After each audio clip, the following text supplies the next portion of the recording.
Bonjour. Précédemment, nous avons vu comment exposer notre application sur une API livrée par Fast API. Nous avons également vu comment sécuriser l'application contre les injections SQL. Mais maintenant maintenant que nous avons sécurisé notre application contre les injections SQL, ça veut dire que pour avoir accès à notre application, il suffit juste d'avoir accès à notre URL en fait. Donc, tous ceux qui ont accès à notre URL en fait, à notre URL, peuvent accéder à notre application et envoyer des demandes et l'application va lui livrer ce qu'il a demandé. Eh bien, ça, ce n'est pas très bien parce que on peut vouloir en fait limiter l'utilisation de l'application à des autorisations.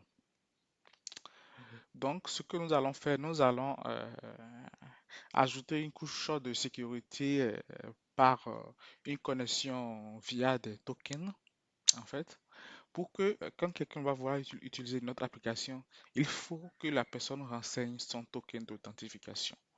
Si la personne ne renseigne pas son token d'authentification, il ne pourra pas utiliser notre application. Voilà, c'est ce que nous allons faire dans cette partie. Et pour faire cette partie, nous n'allons pas modifier le code existant. Je vais vous laisser le code là pour garder l'historique. Je vais créer un nouveau fichier dans lequel je vais copier ce code et je vais le modifier dans le nouveau fichier. Donc, je viens là, New File. Je vais lui donner le même nom, 03 API BTC token tokenisé .py. Qu'est-ce que j'ai fait là? C'est BTC token.py. Ok. Donc, API BTC token.py, c'est simplement la copie de API BTC. Copier ici, je fais coller. Donc ici, j'ai juste copié-coller son contenu. Maintenant, je vais le modifier pour intégrer la demande d'authentification par token. Donc, tout ceci, ça ne change pas. Voilà. Fast API, ici, ça ne change pas. À partir d'ici, je vais importer ce dont j'ai besoin pour pouvoir demander une authentification par token. Donc, qu'est-ce que j'ai importé ici? J'ai importé le DPAN, j'ai acheté le DPAN. Bon, il existait déjà. Le plus important ici, c'est ça. Voilà. Du coup, j'ai importé dans Fast API Security, j'ai importé l'authentification par Beaver. C'est ce qu'on va surtout faire ici. Et puis, et requête form et également JWT. Bon, avant de faire ça, nous devons d'abord aller installer JWT. Donc, j'ai mis les commandes ici pour les installer. Du coup, il faut faire API install JWT, PIP install JWT, pardon, et puis JWT pour pouvoir l'installer. Et une fois que ça c'est fait, on va revenir dans notre script ici. Jinja, on le verra plus bas après. On va revenir ici. Donc, j'ai importé ce dont j'ai besoin. Ensuite,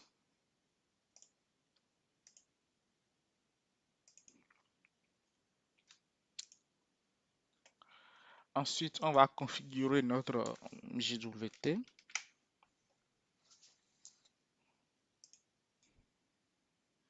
Ok. Bon, depuis je parle de JWT, mais je ne vous ai pas dit ce que c'est. JWT, c'est quoi? C'est JSON Web Token. JSON Web Token, c'est ça qui est le JWT. Et il permet de transmettre des informations JSON entre deux parties de manière sécurisée. Du coup, on l'utilise souvent pour sécuriser les API. C'est un standard JWT. OK. Alors ici, nous allons le configurer. Pour le configurer, nous devons créer une variable d'environnement qui s'appelle JWT secret. Et là-dedans, on doit mettre dedans notre token de connexion. Pour l'instant, quand on la configure, on n'a pas encore de token de connexion. Du coup, voilà, pour l'instant, il n'y a pas de token à l'intérieur. Mais nous allons voir par la suite comment remplir cette partie-ci. Ensuite, on définit ici l'algorithme pour la signature. On définit l'algorithme de signature ici. Et si on veut, on peut définir aussi ici la durée d'utilisation du jeton concret en fait. Du coup, ici, on définit ici le jeton concret a une validité de combien de temps? En minutes, minutes et ça, c'est le délai d'expiration en minutes. Ça, c'est 60 minutes qu'on a mis là, voilà. Maintenant que nous avons fini avec la partie avec ces variables-là, nous allons maintenant définir un schéma d'authentification. Et ici, on utilise le bearer comme schéma d'authentification. Et on le définit comme ceci. OK.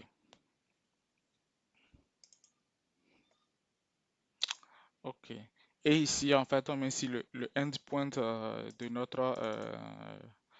notre API, en fait. Du coup, il y aura l'URL de notre API slash token qui sera notre endpoint. Ça veut dire qu'il faut qu'on définisse une route slash token pour préparer tout ça. Maintenant que nous avons ça, pour pouvoir avancer, nous allons créer un exemple d'utilisateur.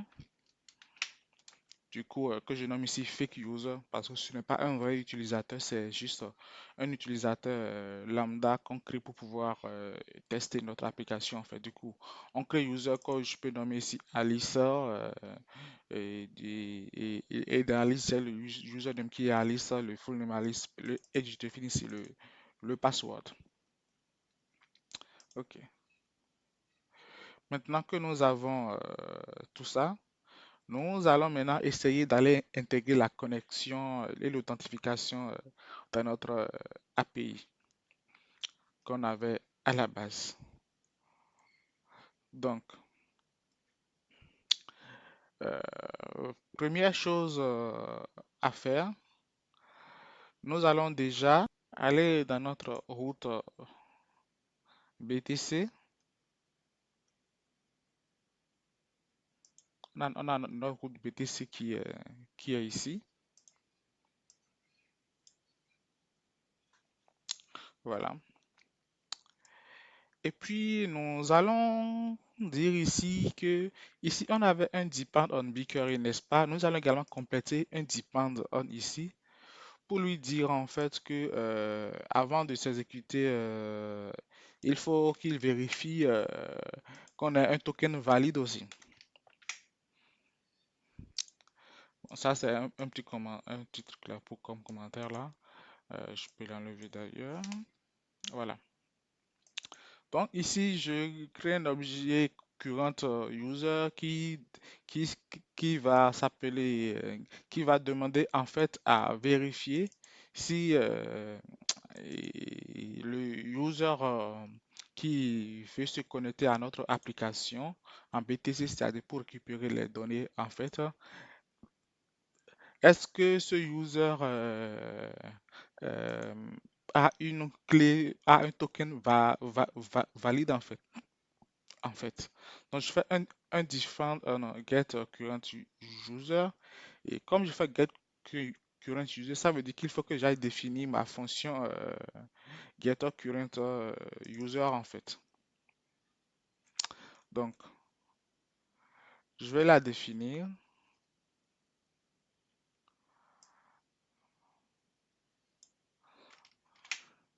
Déjà, je vais mettre un petit commentaire ici. Tac. Donc, je vais définir ma fonction get current user. Donc, j'irai un peu plus haut pour la définir. Je la définis ici.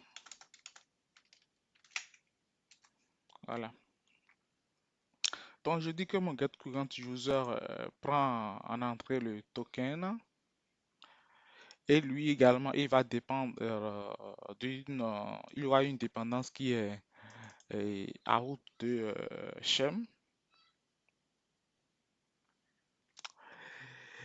Et puis, et dans le header, on va faire une authentification via Beaver.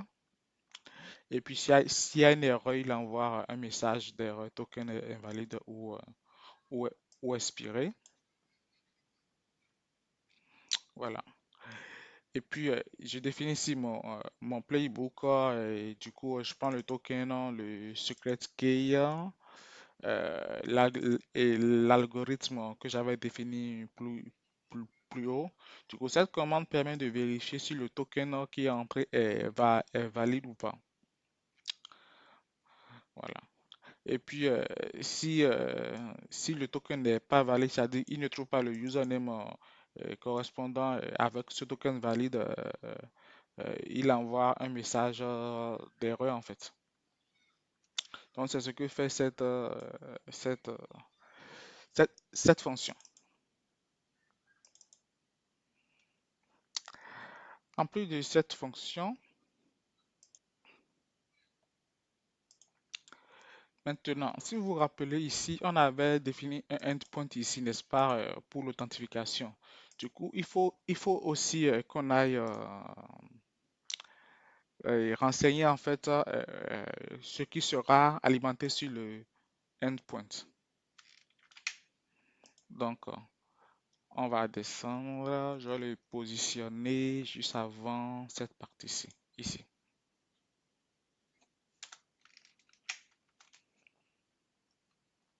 Ok, donc ici, on crée la route token ici.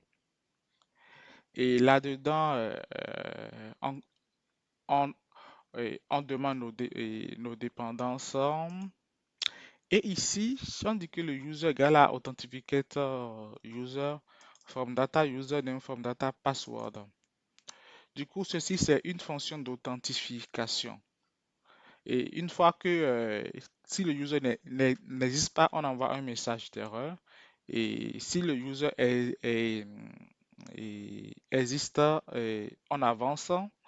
Et puis ici, on crée le token pour le user ainsi que la, le délai, la période de validation pour le token qui est demandé.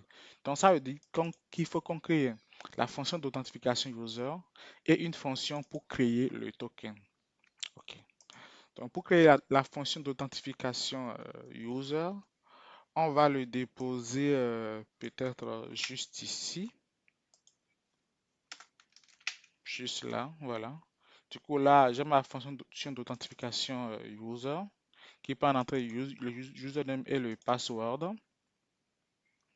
Voilà.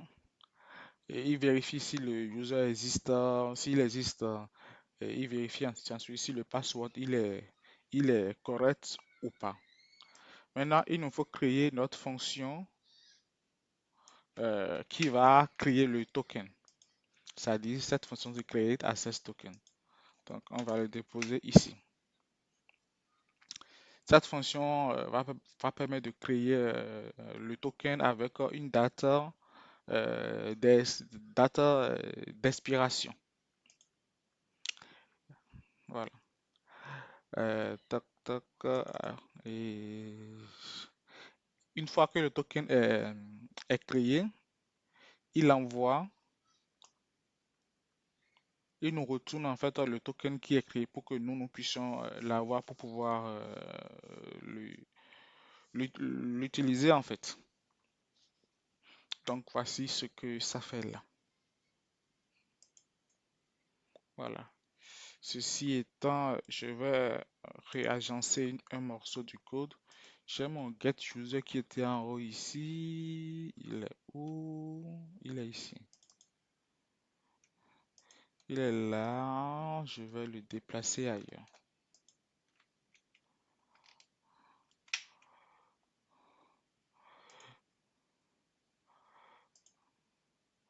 on l'avait utilisé ici. Du coup, je vais le définir juste en haut de ça ici. Alors, donc, j'ai mon get user qui est là. Et puis, je l'utilise là. Tiens, tiens, j'ai mon token qui est là aussi. Mon token est là. Et ces fonctions sont là. Et tout ce qui est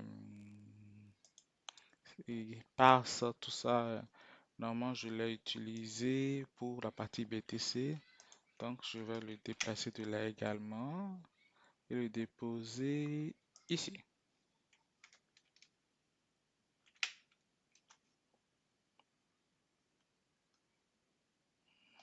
Voilà.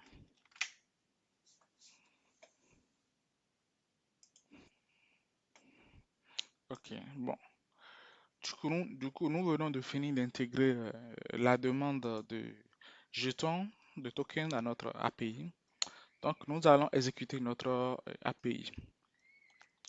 Alors, je vais préparer les commandes d'exécution ici.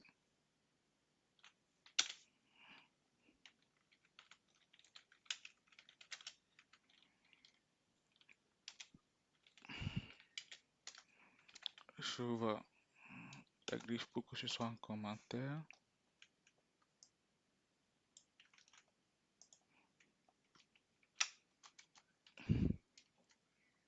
Alors, désormais, notre application s'appelle BTC underscore token. Du coup, BTC underscore token. Donc, on va le lancer. Je prends un batch ici et je le lance.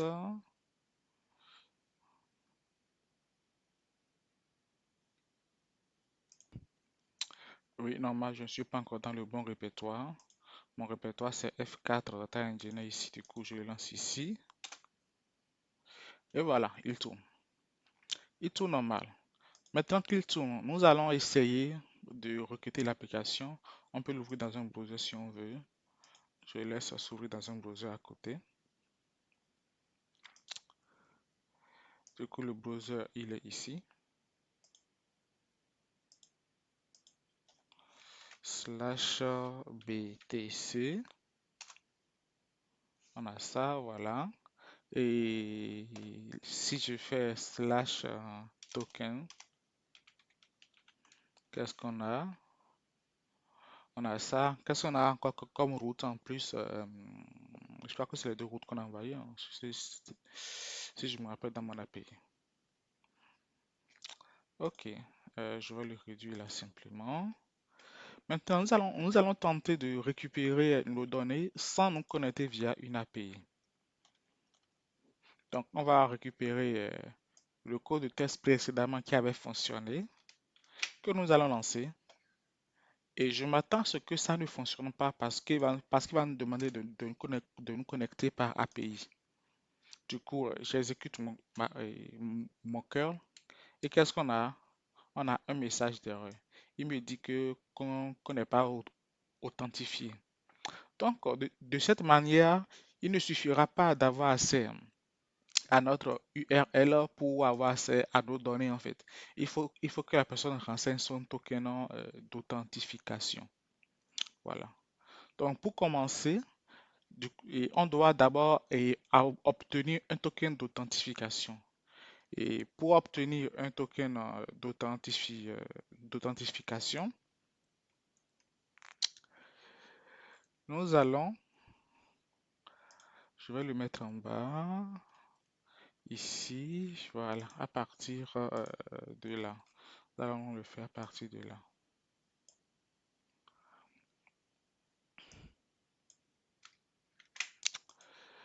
Nous allons, comme on a déjà un user là-bas, pour notre user, donc on va créer un token d'authentification avec cette commande-là. Et on va lancer cette commande en allant sur le endpoint token là, en spécifiant ici le user name qui est Alice, ainsi que son password qui est Alice. Ça, c'est une méthode pour générer le token en ligne de commande en fait.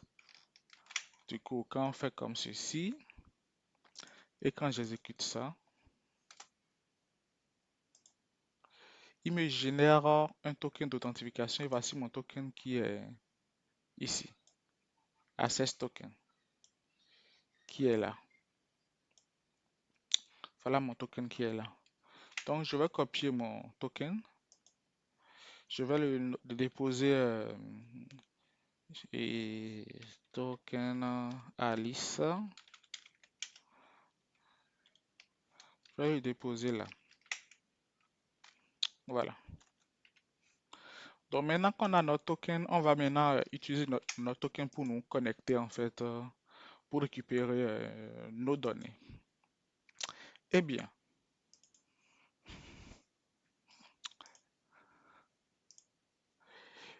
pour le faire, plutôt que d'envoyer une requête curl pour le faire, je vais le faire comme si je travaillais en Python. En fait, je vais le faire depuis Python. Du coup, je vais importer une librairie. Voilà, request.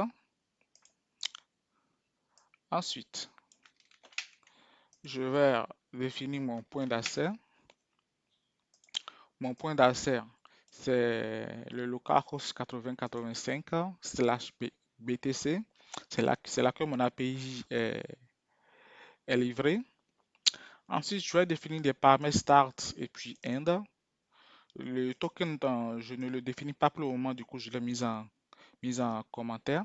Parce qu'après, on verra une manière où on peut renseigner le token directement dans les paramètres, en fait. Mais pour l'instant, le token, on va l'envoyer via le header. Pourquoi? Parce que si on l'envoie via les paramètres, puisque actuellement notre requête notre URL est en HTTP, le transfert des données n'est pas encore chiffré. Du coup, ce n'est pas encore sécurisé. Ce qui fait que si on l'envoie dans les paramètres ici, on pourra lire, on pourra accéder, on pourra lire, accéder, lire ou accéder ou capter notre token directement si on suit le trafic réseau. Si un attaquant suit le trafic réseau, en fait.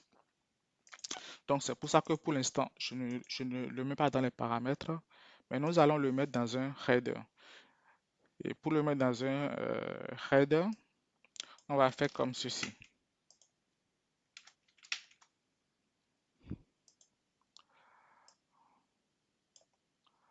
Toc, toc,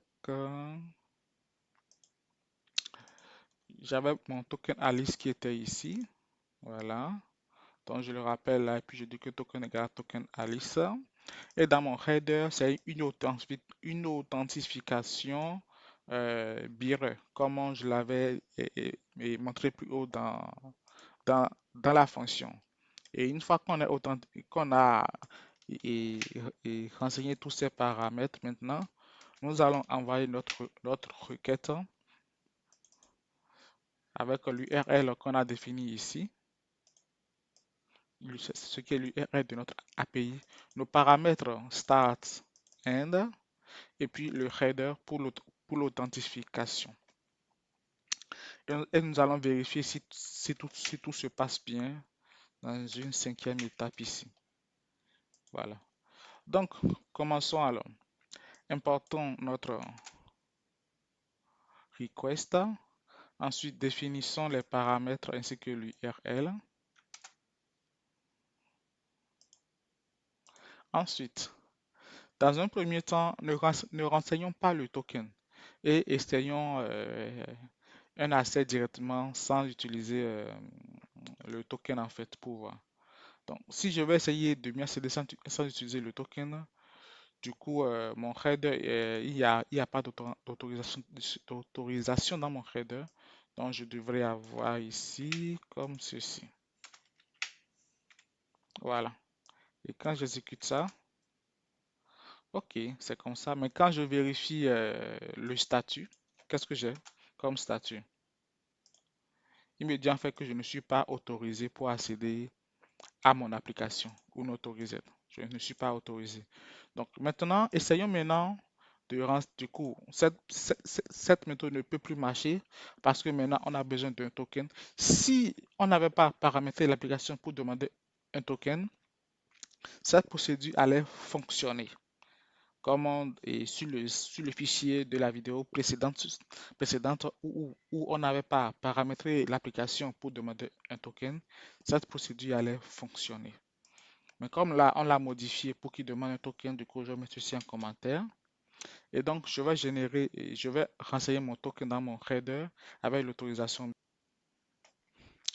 Donc, je vais relancer tout ça ensemble. Donc, ça a commencé à partir d'ici. Mon token égale à ça, Alice égale à ça. Tac, tac, je le lance jusqu'ici. Je vais faire ça.